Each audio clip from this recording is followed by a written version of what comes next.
essa é uma história que a gente tem que olhar com muito cuidado e muita calma. A gente está num momento em que tudo é elétrico, né? Não sei por que a gente está investindo em energia, porque você encosta em qualquer lugar, sai faísca. Então, tudo tem que ser feito com muita calma. O ministro Alexandre de Moraes determinou hoje a prisão de um número de pessoas e busca e apreensão em alguns endereços, entre os quais o endereço do presidente da República. Foi preso o ajudante de ordens do tempo em que o presidente ocupava o Palácio Planalto, o Mauro Cid. O mesmo Mauro Cid que se envolve no caso das joias e o presidente, neste caso aqui, seria o beneficiário de um cartão de vacinação falso. Antes de mais nada, quando você tem um corpo, a polícia vai lá e acha um corpo no chão, não há dúvida, se tem um furo de bala, de que houve um crime. Aí você tem que entender quem é que matou, quem é que não matou, se ele se matou, se ele não se matou, enfim. Mas tem um crime, tem um crime. Aqui tem um crime. Aqui tem um crime. A Polícia Federal investigou e em função de trocas de mensagens do Tenente-Coronel Mauro Cid e depois analisando os sistemas de computadores públicos, da administração pública, conseguiu provar por A mais B que a informação, o cartão de vacinação, que tem o nome do presidente da República, Jair Bolsonaro, e o nome da filha dele, Laura Bolsonaro, são falsos. Veja, corrigindo ou deixando claro, não é que o documento é falso. Você pega um passaporte e fabrica um passaporte fora da Casa da Moeda. Você fabrica uma nota de R$100. Não é isso. Não é que o documento de vacinação é falso. O documento de vacinação é verdadeiro. Mas no documento de vacinação verdadeiro, inseriram a informação falsa de que Jair Bolsonaro tomou a vacina. Isso pode ser falsidade ideológica. E isso pode ser um outro crime, que é a inserção de dados falsos nos sistemas públicos de computação do governo. Um crime dá até 5 anos de cadeia, falsidade ideológica. O outro crime dá até 12 anos de cadeia, que é a inserção de dados falsos no banco de dados do governo ou público. E se cometido por funcionário público, pior ainda. Então, que tem um crime e é preciso saber quem são os criminosos, não há a menor dúvida disso. O envolvimento do tenente-coronel Mauro Cid, nesse caso, aparentemente, até onde se sabe, está muito claro. Porque tem trocas de mensagens, tem ele fazendo contato com prefeitos, assessores, etc., para conseguir os cartões de vacinação. Então, houve. E o crime do tenente-coronel, aparentemente, é claro, razão pela qual ele foi preso. Nós podemos discutir aqui, cabe discutir se num crime desse tipo você tem que mandar prender, não tem que mandar prender, se nós estamos num ambiente punitivista, se está exagerado, se não está exagerado, mas a determinação do ministro Alexandre de Moraes para a prisão do tenente-coronel Mauro Cid é essa. Ele tem um envolvimento claro, ele está ligado à autoria, até onde a investigação alcança, ele é autor desse crime. Então foi preso. O presidente Jair Bolsonaro, que tem um cartão de vacinação, ou que para quem geraram um cartão de vacinação, ele é beneficiário do crime. Ele é beneficiário, porque ele passou a ter um cartão de vacinação que poderia ser usado na renovação de passaporte, ele não precisaria do cartão para entrar nos Estados Unidos, mas a filha dele sim. Então ele é beneficiário. Agora, ele é beneficiário e autor? Ele é beneficiário e mentor? Ele mandou fazer ou não? Ou ele é só beneficiário? Aí alguém vai dizer, não, pô, não seja ingênuo. Não estou sendo ingênuo. Essa é uma possibilidade. A gente não pode limar essa possibilidade. Daí a investigação. Do contrário, talvez houvesse uma ordem de prisão e não busca e apreensão. Busca e apreensão, nesse caso, para tentar juntar informações e identificar a extensão dessa autoria e o papel do presidente Jair Bolsonaro. Você já ouviu contar de casos de pessoas que fazem uma fraude contra o seguro de vida, por exemplo. Fazem um seguro de vida, com alguns beneficiários e se mata. E o beneficiário pode até perder o seguro de vida em função disso, mas ele não é culpado do crime. Não é uma fraude cometida pelo beneficiário. Nem sempre aquele que se beneficia é culpado pelo crime. O sujeito assalta o banco e entrega o dinheiro para o filho. O filho, ó, isso aqui eu trouxe para você. Ele não é assaltante de banco. Ele não pode ser culpado pelo assalto do banco. Então é preciso entender se o ex-presidente Jair Bolsonaro é beneficiário ou não. E é isso que a investigação vai fazer.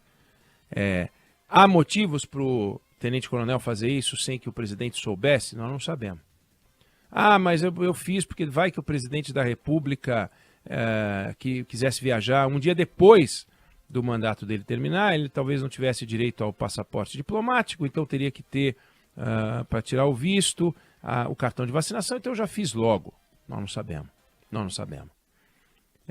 Pode ter acontecido isso? Pode. Pode haver uma ordem dada pelo presidente? Pode. O tenente-coronel Mauro Cid é chave nessa investigação. O presidente da República já negou, disse que não tem nada a ver com isso, que não mandou fazer nada, que não fez nada. Então, com a palavra, o tenente-coronel Mauro Cid e o material da investigação. Aí tem lá a busca e apreensão. De repente, as carteirinhas estão na casa do presidente. Na segunda gaveta da cômoda, onde ele guarda todos os documentos dele. Tem lá uma carteirinha de vacinação. A coisa vai complicando para o lado do ex-presidente. É preciso saber que este cartão aparentemente não teria utilidade para ele num primeiro momento, mas teria para a filha, e num segundo momento teria sim, porque ele queria ficar por lá. Bom, a consequência disso a gente ainda não sabe.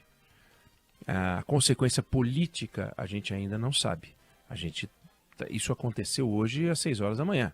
Então, é uma coisa importante de acompanhar. Os primeiros relatos das primeiras manifestações de políticos foram muito cuidadosas. Sempre que envolve um caso policial e não político, não é uma discussão política, tem a consequência política, mas não é uma discussão de origem política, e sim de origem criminal, todo mundo fica com o pé atrás.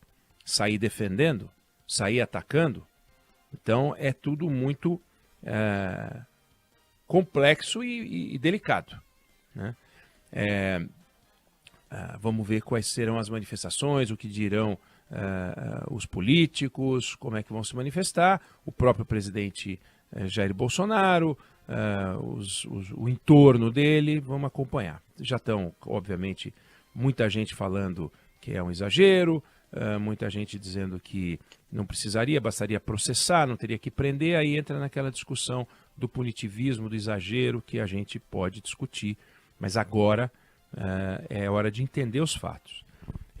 É um crime de alta ofensividade? É um crime que envolve risco à vida? Ele não tomar vacina e andar dizendo que tomou, você pode discutir do ponto de vista ético. Agora, ele usar o cartão falso, aí sim, aí é uma coisa muito grave, né? Ele usar aquele documento falso. Usou ou não usou? Né? Foi fabricado por ordem dele ou não foi? Então são duas coisas. Usou ou não usou e mandou fazer ou não mandou fazer. Ou soube que foi feito, também é um problema. E soube que foi feito e foi uma falsificação. Porque pegam uma vacina que ele não tomou, registram um lote de uma vacina que não foi colocada no braço dele e usam essa informação para colocar no banco de dados público, dizendo que ele, Jair Bolsonaro, e ela, filha de Jair Bolsonaro, Laura, tinham tomado a vacina.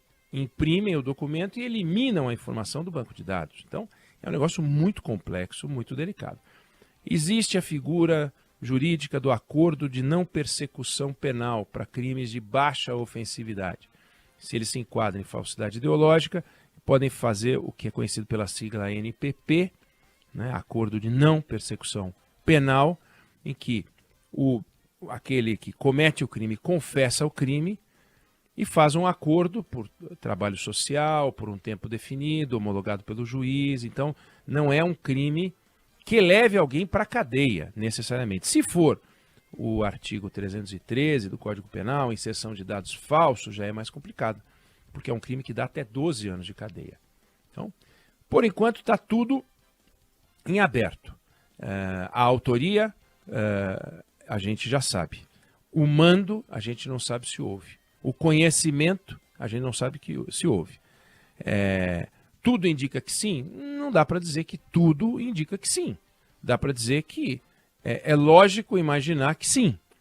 É lógico imaginar que o presidente soubesse. É lógico, mas é dedutivo por enquanto. É uma dedução lógica. O que as evidências e as provas vão mostrar é o que interessa, para que a gente não caia e não se veja manipulado no jogo dos dois lados do Brasil. Que ou você ama o Lula ou você ama o Bolsonaro. Se você ama o Bolsonaro, ele é inocente de tudo, de tudo. E se você ama o Lula, ele é inocente de tudo. Nada fez de errado na vida e ai de quem for acusar um ou outro de cometer qualquer coisa errada, porque são dois santos. Então, nem vamos olhar pelo ar de Bolsonaro é um criminoso, genocida, nem vamos olhar pelo lado de que absurdo, isso é uma perseguição contra um homem tão bom que salvou o Brasil. Esquece, os dois extremos que se anulam pela irrelevância e pela falta de juízo. A gente tem que ser cerebral, a gente não pode ser figadal, a gente não pode pensar com o coração, a gente tem que pensar com o cérebro. A nossa natureza é essa, pensar com o cérebro. O cérebro não é só um recheio, tipo papel que você coloca dentro de uma caixa. O cérebro está dentro da cabeça para a gente pensar. Então, é grave. Não haveria uma operação desse tamanho da Polícia Federal se o assunto não fosse grave. Mas a gente tem que acompanhar para ver se tem exagero por parte do Poder Judiciário, no caso o Supremo Tribunal Federal, no caso Alexandre de Moraes, ao determinar a prisão por um crime que não é um crime de homicídio, não é tráfico internacional de drogas, não é um esquema de corrupção, é um negócio pontual e de baixa ofensividade e também é uma prisão preventiva para quê? Ele não está mais no cargo. Então cabe discutir sim o tamanho da fúria da ordem dada pelo Alexandre de Moraes. Agora, o tenente-coronel está frito, porque as evidências são muito grandes, as provas aparentemente são gigantescas, e o presidente Jair Bolsonaro, nesse momento, gerou aquela indignação, inclusive entre admiradores dele, dizendo, puxa vida, mas isso não, né? Isso não. Uma coisa é ser radical contra a vacina, que eu não consigo entender, mas vá lá. Ele é radical contra a vacina, direito dele ser radical contra a vacina. Outra coisa é, se ele é contra a vacina, puxa vida, paga as consequências de ser contra a vacina, não usa a vacina e não se beneficia de nada, né? Então há uma certa indignação, dizendo, na hora que é conveniente ter um cartãozinho, você tem um cartãozinho, então você quer o cartão, mas não quer a vacina. É uma discussão bem complicada, a gente vai acompanhar aqui ao longo da programação, ao longo do nosso meio do dia e ao longo da programação da Band News FM. Eu não sei se você concorda ou discorda, mas são os pontos que eu penso a respeito dessa história.